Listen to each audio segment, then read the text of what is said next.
그들이 암비볼리아 아볼로니아로 다녀가 데살로니가에 이르니 거기에 유대인의 회당이 있는지라. 바울이 자기의 관리대로 그들에게로 들어가서 새 안식일에 성경을 가지고 강론하며 뜻을 풀어 그리스도가 해를 받고 죽은 자 가운데서 다시 살아나야 할 것을 증언하고 이르되, 내가 너에게 전하는 이 예수가 곧 그리스도라 하니, 그 중에 어떤 사람 곧 경건한 헬라인의 큰 무리와 적지 않은 귀부인도 고난을 받고 바울과 실라를 따르나, 그러나 유대인들은 시기하여 저자의 어떤 불량한 사람들을 데리고 때를 지어 성을 소동하게 하여 야손의 집에 침입하여 그들을 백성에게 끌어내려고 찾았으나 바르게 하지 못하매 야손과 몇 형제들을 끊고 습장들 앞에 가서 소리질러 이르되, 천하를 어지럽게 하던 이 사람들이 여기도 이르매 야손이 그들을 맞아 들였도다. 이 사람들이 다 가이사의 명을 거역하여 말하되, 다른 임금 곧 예수라는 이가 있다더이다 하니, 무리와 읍장들이 이 말을 듣고 소동하여 야손과 그 나머지 사람들에게 보석금을 받고 놓아주니라. 아멘. 서로 인사합시다. 참 잘 오셨습니다. 은혜 받고 가세요. 오늘 말씀의 제목은 계속되어야 합니다 라고 하는 그 말씀의 제목을 함께 본문을 통해서 말씀을 나눠보려고 합니다. 이 동물들은 자신들의 영역을 배설물을 남김을 통해서 그 영역을 알립니다. 그리고 자신의 영역 안에 만일 다른 동물들이 접근하면 그가 누가 되었든 생명을 걸고 동물들은 싸움을 겁니다. 이렇게 목숨을 걸고 싸우는 것을 우리는 보통 이렇게 얘기합니다. 배수진을 쳤다 라고 이야기합니다. 이 배수진이란 말을 사전적 의미를 살펴보니까 이렇게 기록되어 있습니다. 큰 물을 뒤에 두고 치는 진이라고 이제 말합니다. 그리고 이 말은 더 이상 뒤로 물러설 수 없을 때 죽음을 각오하고 적과 싸우고자 할 때 쓰는 전술이 바로 배수진입니다. 역사적인 사건에서 이러한 모습을 우리가 찾아볼 수가 있습니다. 우리가 백제의 장수 그러면 가장 먼저 떠오르는 인물이 계백입니다. 계백.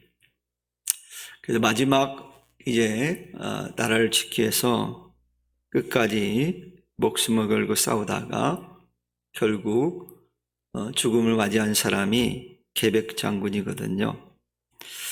이 계백 장군은 죽기를 각오한 군사 5,000명을 이끌고 출전을 하면서 이미 나라를 보존하기 어렵다는 것을 직감을 했습니다. 그래서 살아서 적의 노비가 되면 차라리 죽음만 갖지 못하다라는 생각을 해서 자기 처와 자식을 다 자기가 직접 죽입니다. 아마도 이 계백은 자신도 죽을 걸 예견하지 않았을까.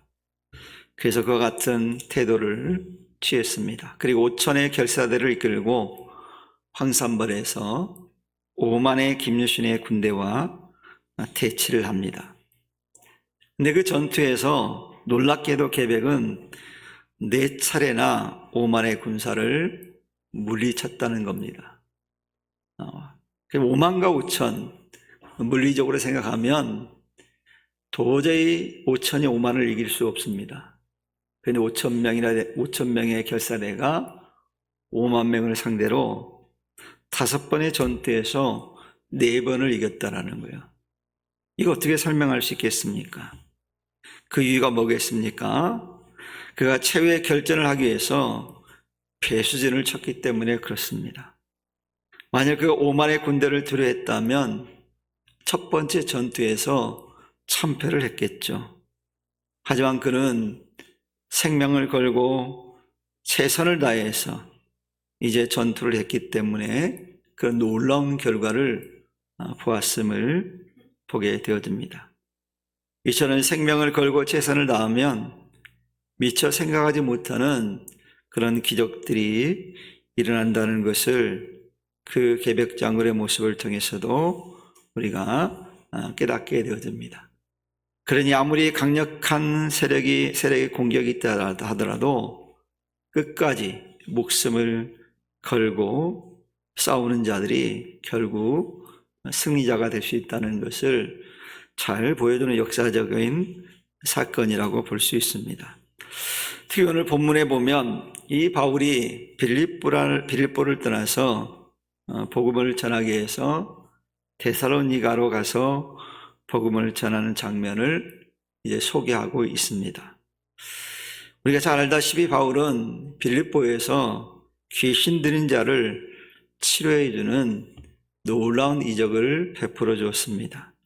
그런데 그 일로 인해서 칭찬받기는커녕 좋은 대우를 받기는커녕 오히려 고소를 당하는 부당한 대우를 받았던 사람입니다. 그리고 그것 때문에 감옥에도 갇혔습니다.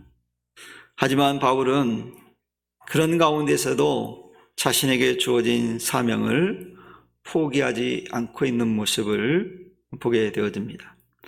비록 자신이 부당한 대우를 받았지만 이제 바울은 거기에 굴하지 않고 다시 자신의 사명을 감당하기 위해서 데살로니가 지역으로 그 복음 사역을 이제 사역지를 옮겼던 모습을 보게 되어집니다.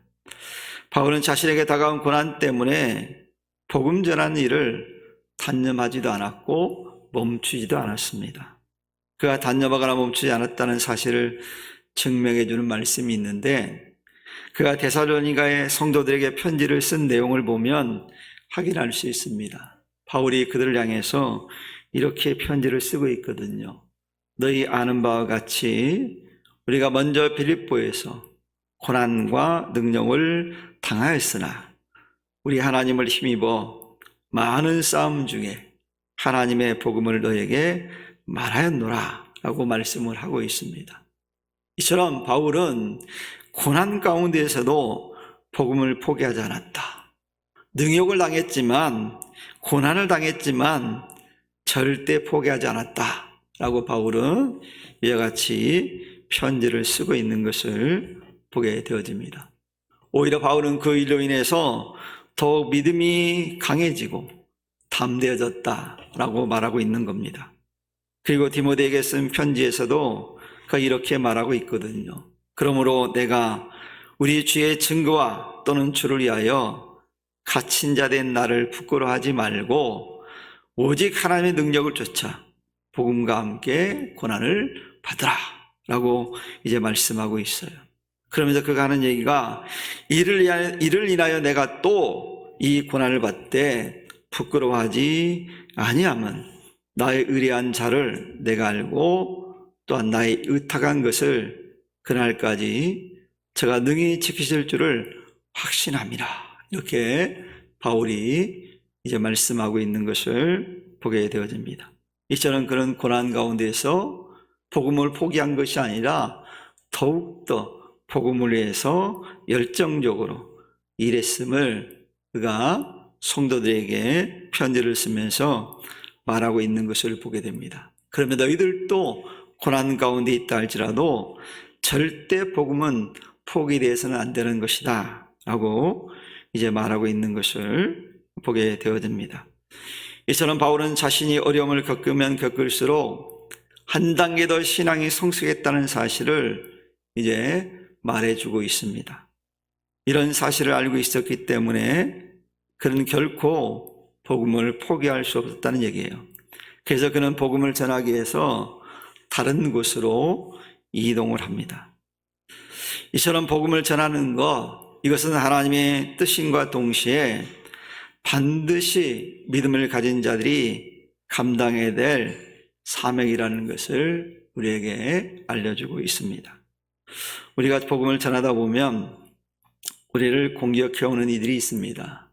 왜냐하면 그들은 나름대로 자신들의 영역이 있기 때문에 그 영역을 지키기 위해서 싸우려 하기 때문에 그래요.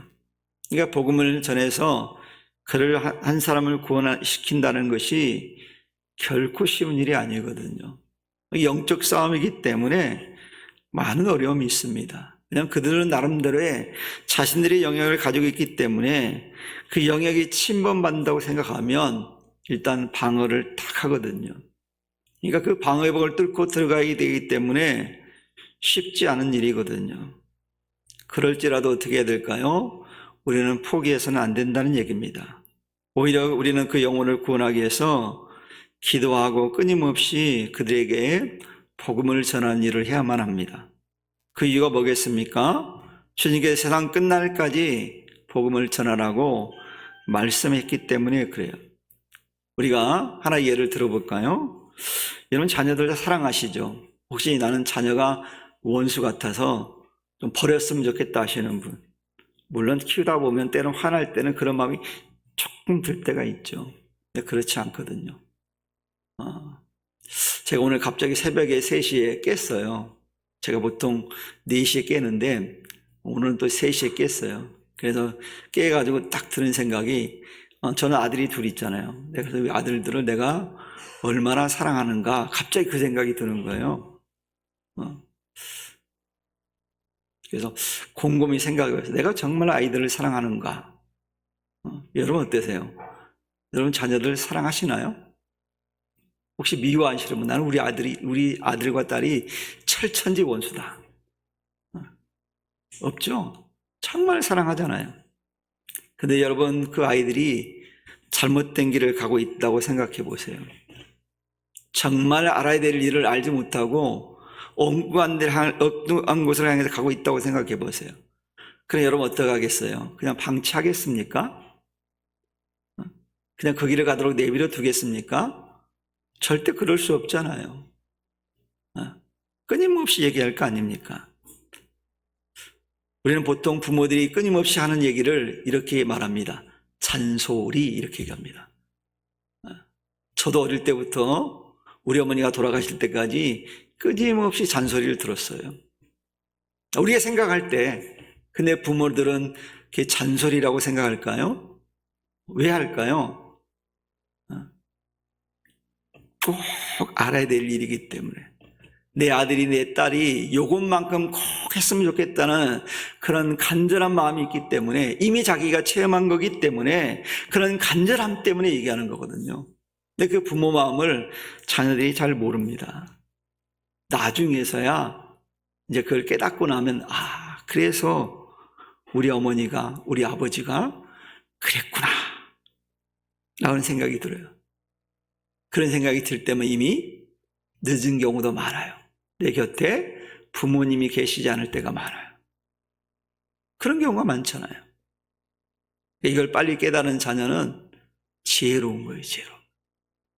바울은 복음도 그렇다는 거예요. 이 복음은 너무도 중요하기 때문에, 많은 사람들이 반드시 알아야 될 일이기 때문에, 반드시 믿어야 할 일이기 때문에 전하지 않을 수가 없는 거예요. 어떻게 포기하겠어요? 그래서 그는 목숨을 걸고 부당한 대우를 받아도 복음을 전한 거예요. 여러분, 우리가 교회 안에서도 일을 안 하는 사람이 욕먹을까요? 일을 열심히 하는 사람이 욕먹을까요? 일 안 하는 사람은요, 일 안 하기 때문에 보이지도 않기 때문에 욕먹을 일이 전혀 없어요. 근데 앞에서 열심히 일하는 사람들이 대체적으로 욕을 먹어요. 왜요? 열심히 하니까. 열심히 하다 보면 사람이 실수도 하고 잘못도 하거든요. 어떻게 다 잘합니까? 모든 걸 잘할 수 있는 사람은 아무도 없잖아요. 우리가 부부간에도 서로 다르고 잘하는 것도 있지만 못하는 것도 많거든요. 그래서 하나님께서 우리를 그런 걸 보완하라고 이게 짝들을 다 지어줬거든요. 교회 공동체들이 하나님 만들었느냐? 그런 것들을 보완하기 위해서 만드신 거예요. 이 부족함들을 서로 채워가라고. 완벽하면 하나님이 굳이 이런 공동체를 만들 필요가 없거든요. 이 가족 구성원, 가족 공동체라는 것도 사실 서로 다름이 있고 서로 좀 부족한 것이 있어서 그걸 채우라고 가족의 공동체를 만들어 준 거거든요. 그러니 여러분, 우리는 서로를 어떻게 여겨야 될까요? 귀중히 여겨야 됩니다. 옆 사람하고 얘기해 보세요. 당신은 정말 귀중한 사람입니다. 얘기해 보세요. 옆 분한테. 당신은 정말 귀중한 사람입니다. 정말 귀중한 사람이거든요. 내가 함부로 대해서는 안 될 사람이고 무시해서는 안 될 사람인데 오늘 무시하는 경우가 많거든요. 근데 사도 바울은 그렇지 않았어요. 예수님도 그렇지 않았어요. 심지어 예수님은 가늠하다 잡힌 여인까지도 다가가셔서 그를 귀한 존재로 여기셨어요. 그러니까 얼마나 주님은 세상 사람들이 하찮은 존재라고 여기는 사람들까지도 귀한 존재로 여기셨는지 몰라요. 바울도 그런 마음 가지고 복음을 전한 거예요. 그러면 성도된 우리도 이제 우리에게 주어진 사명, 즉 복음 전하는 일을 멈춰서는 안 돼요. 장벽이 있다고 해서 포기하지 않잖아요. 부모들이 자녀들이 막 엄마 잔소리 그만하라고 해서 안 하지 않잖아요. 또 하잖아요. 왜요? 그건 필요한 거니까 하는 거예요. 자녀들이 펜스를 쳐도 장벽을 쳐도 계속 부모들은 얘기하는 거예요. 왜요? 중요하니까. 꼭 해야 될 일이니까.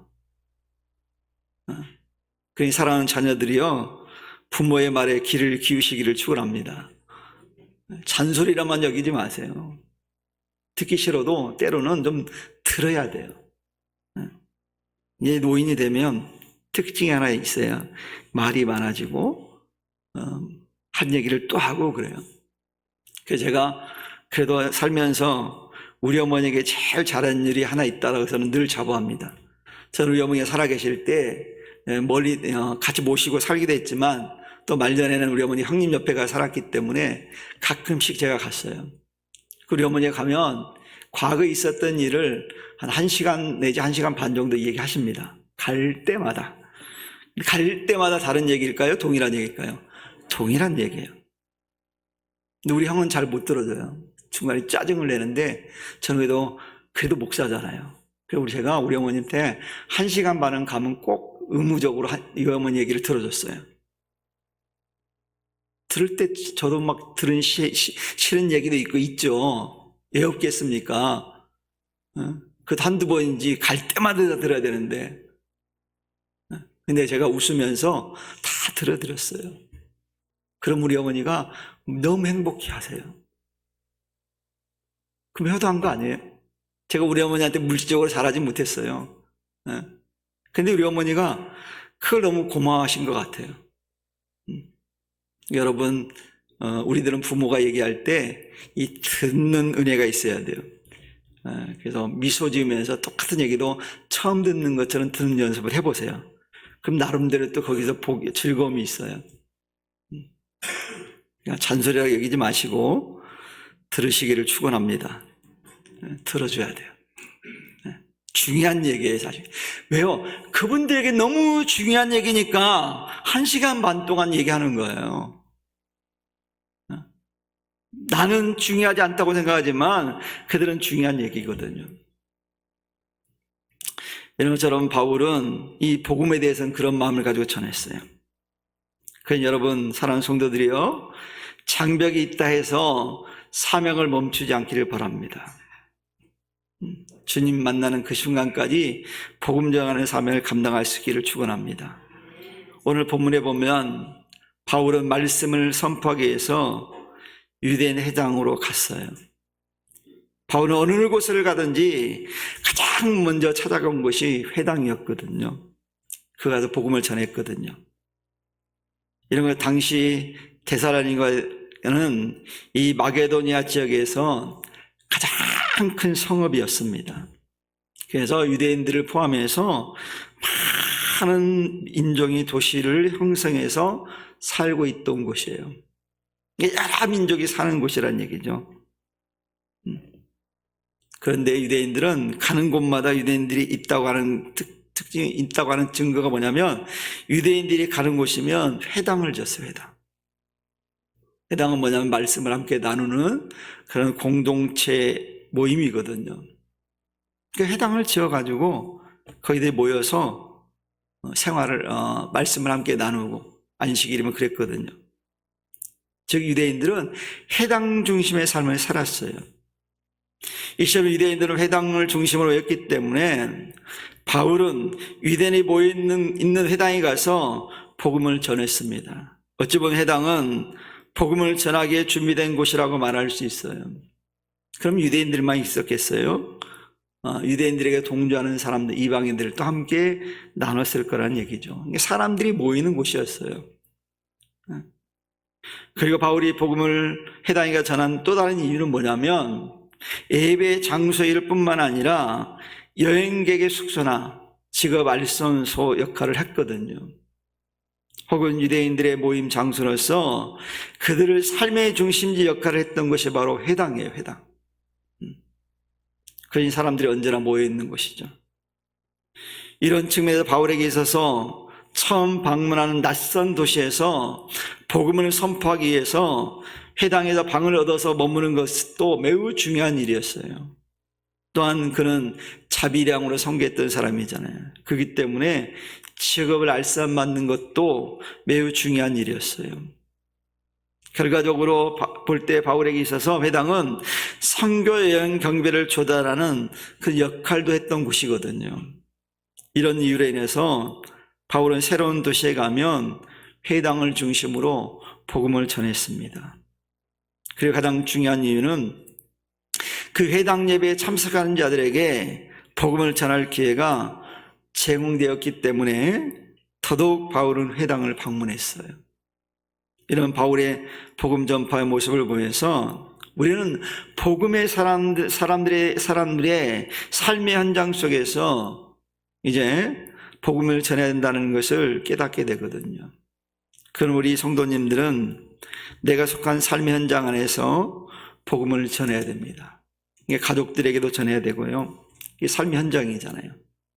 또 사업장에 있는 분들은 그 사업장에서, 그리고 직장 다니는 사람들은 그 직장에서.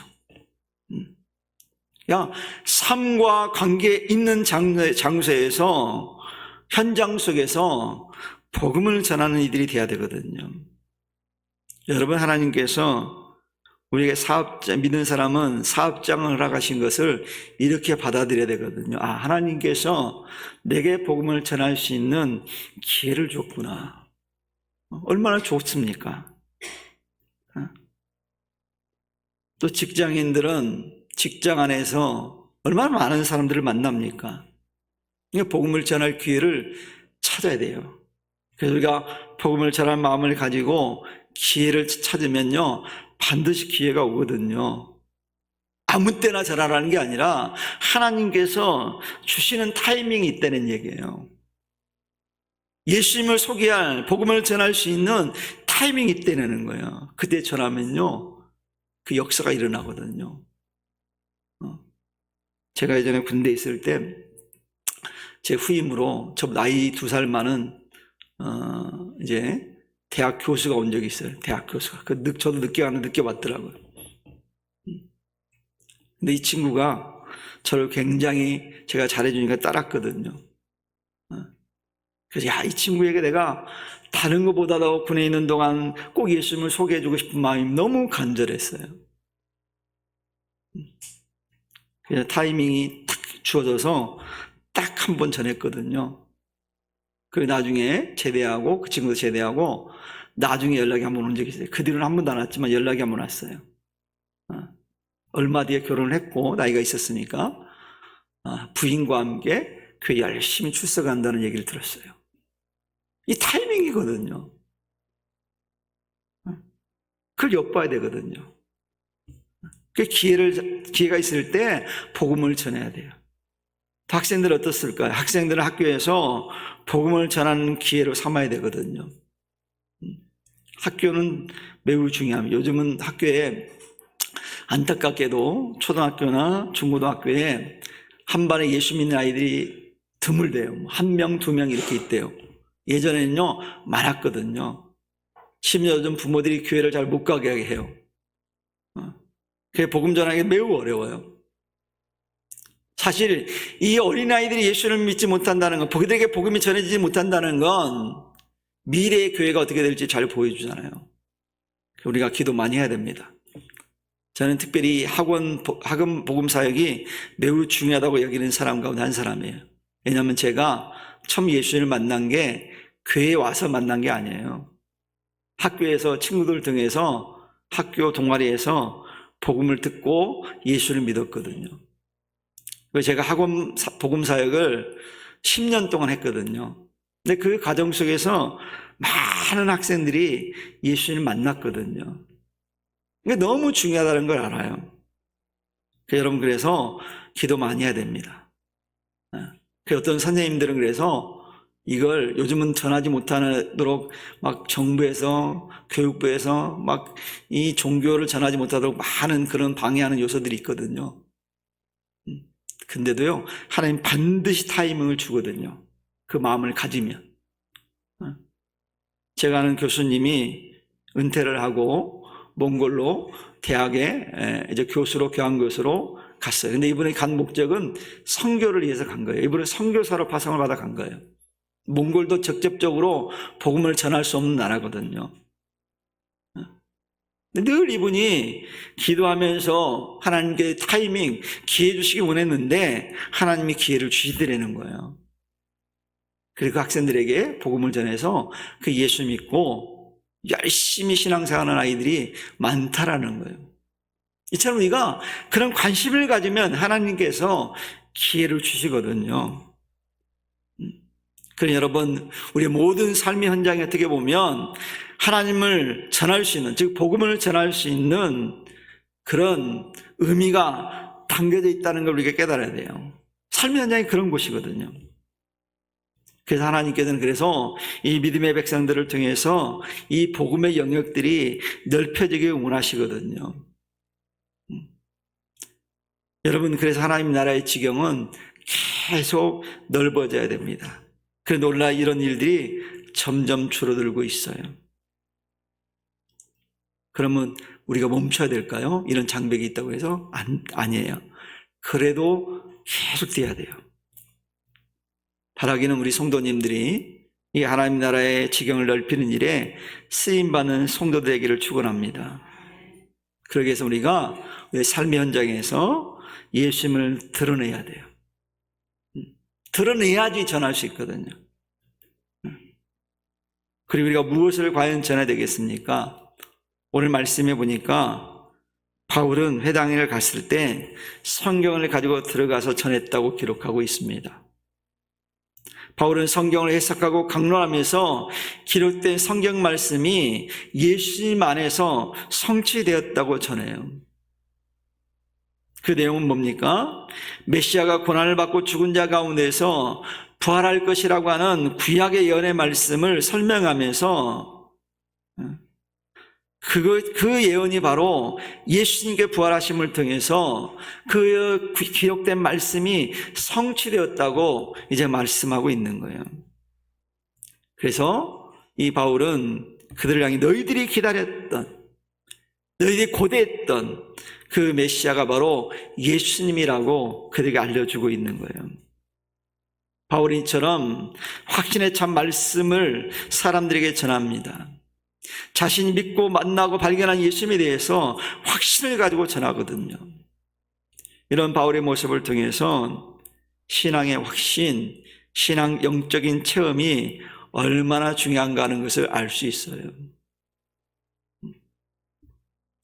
그래서 오늘날 성도들에게 필요한 것은 믿음의 기초를 말씀에 두어야 된다는 거거든요. 그런데 일부에서는 신앙의 기초를 다른 것에 두는 이들이 있거든요. 그래서 종종 왜곡된 신앙의 모습을 보이기도 해요. 그래서 이런 신앙인들로 인해서 많은 사람들이 상처를 받기도 하고 신앙의 어려움을 만나기도 하고 하는 경우들이 있거든요. 그러나 신앙인은요, 철저히 성경의 근거에서 생활하고 성경의 근거에서 우리의 생각들을 정리해야 되거든요. 근데 자꾸만 우리는 우리의 생각으로 성경을 이해하려고 하니까 성경이 이해되지 않습니다. 여러분, 성경은요, 세상의 지식을 가지고 성경을 이해하려고 하면 절대 이해가 안 됩니다. 과학적인 논리를 가지고 접근하려면 이해되지 않거든요. 쉬운 예를 들어줄 수 있어요. 창세기 1장 1절 말씀이 무슨 말씀입니까? 태초에 하나님이 천지를 창조하시니라 그랬거든요. 이게 세상적인 이론으로, 지식으로 논리 이해가 되십니까? 저도 목사지만 세상적인 지식의 잣대로 보면 이해할 수 없어요. 어떻게 이해가 됩니까? 마리아가 동정녀, 예수님이 동정녀의 탄생에 대해서 어떻게 우리가 세상 지식으로 이해할 수 있습니까? 이해 안 되잖아요. 어떻게 처녀가 아이를 낳습니까? 불가능하죠. 여기 처녀라는 건 사내를 알지 못했다고 막 얘기하잖아요, 분명하게. 아이를 가질 수 없는 상황에서 잉태됐다고 얘기하잖아요. 어떻게 이게 가능합니까? 세상의 지식으로 보면 믿을 수 없거든요. 알 수 없거든요.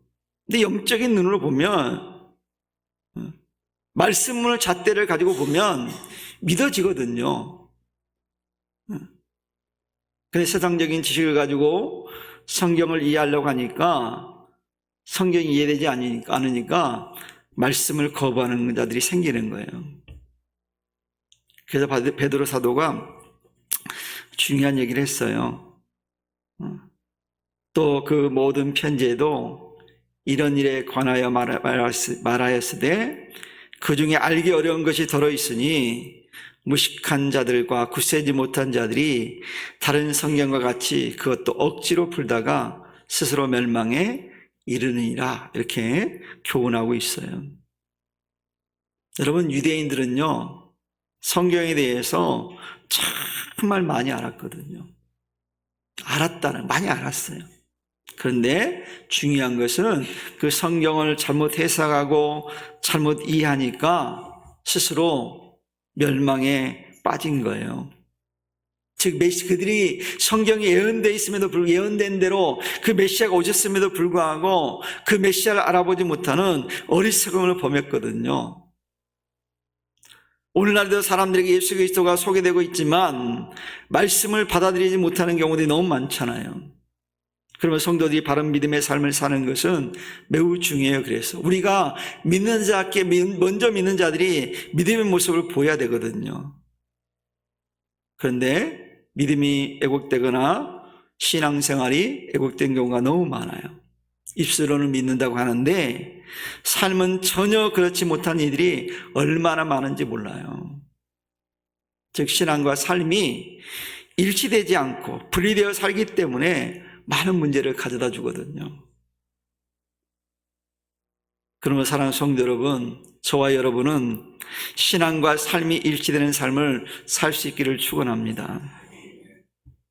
그래서 우리는 입만 구원받으면 안 돼요. 입만 구원받는 성도가 되어서는 안 돼요. 입으로만 잘 믿는 척, 잘 섬기는 척, 신앙인인 것처럼 해서는 안 된다라는 거예요. 삶이 변화가 일어나야죠. 바울은 그런 삶을 살았던 것 같아요. 그래서 바울이 데살로니가 지역에서 복음을 전했을 때 많은 사람들이 주님 앞에 돌아왔거든요. 근데 여러분, 복음의 역사가 강력하게 일어나는 곳에 반드시 또 뭐가 있는지 아십니까? 방해하는 세력들이 등장해요. 여러분, 우리가 잘 나가는 어떤 기업을 보면, 잘 나가는 가게를 보면 사람들이 막 박수치지 않잖아요. 그 옆에다 똑같은 걸 내고 경쟁하고 막 그러잖아요. 좋게 칭찬해 주지 않잖아요.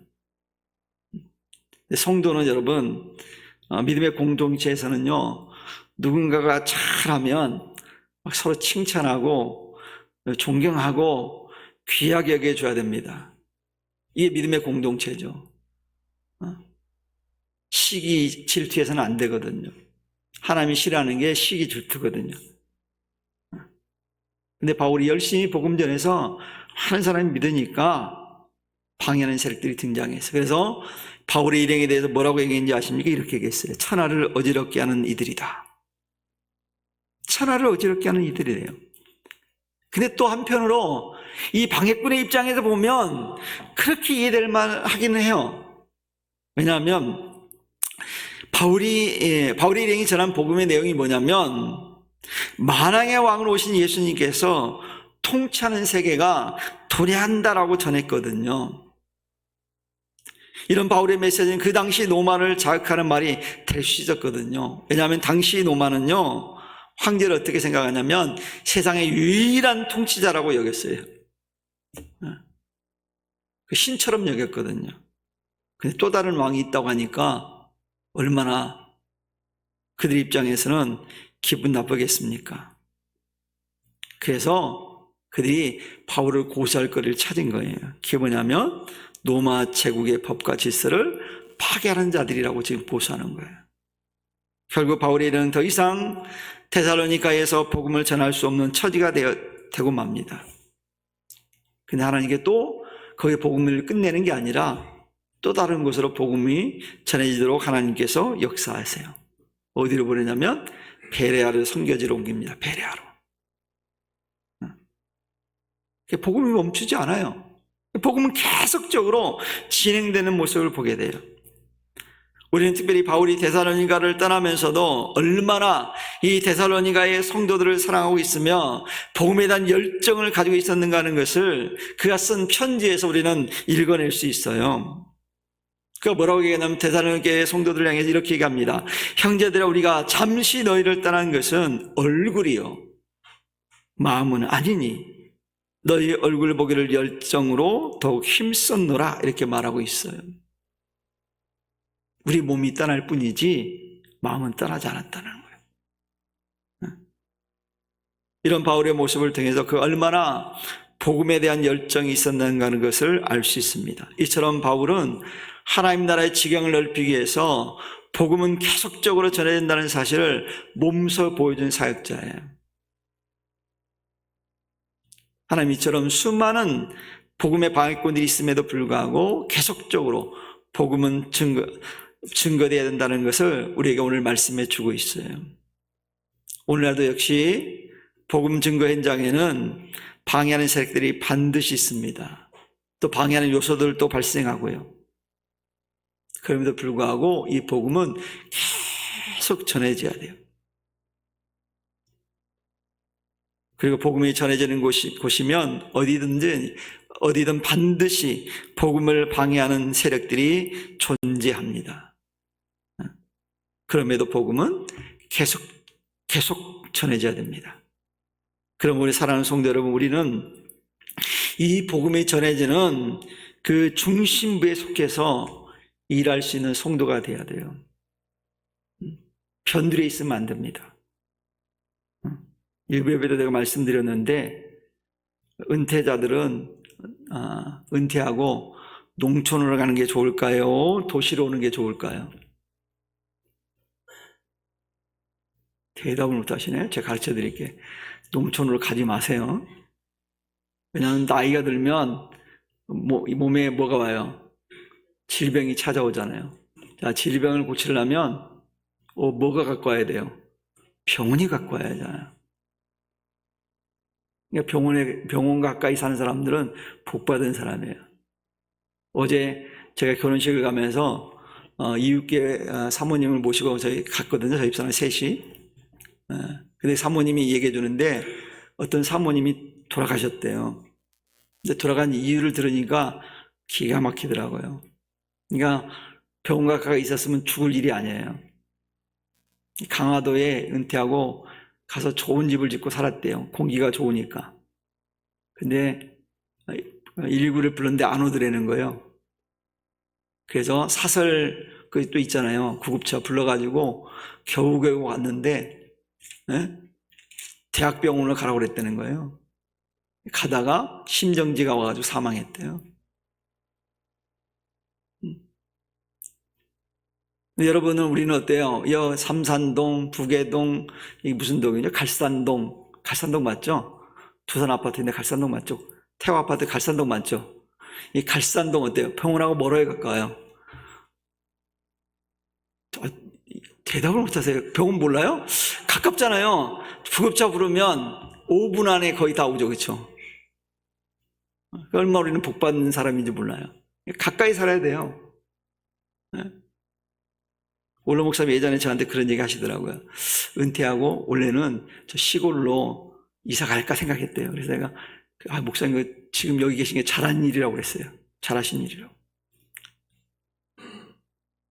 어디랑 가까워야 된다는 거예요? 병원 가까워야 되잖아요. 우리는 어떻게 될지 몰라요. 근데 어떤 사람은 은퇴하면 꼭 시골을 그리워가지고 가려고 그러거든요. 다시 말하노니 시골 별로 안 좋습니다. 나이 드신 분들은. 도시로 와야 돼요. 있어야 돼요. 왜요? 중심부에 있어야죠. 변들이 있다가는요, 어떻게 될지 몰라요. 여러분, 복음의 일꾼으로도 여러분, 변들에 있지 마시고 중심부에 있기를 축원합니다.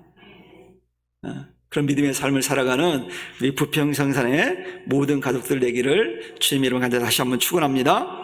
기도합니다. 하나님 감사합니다.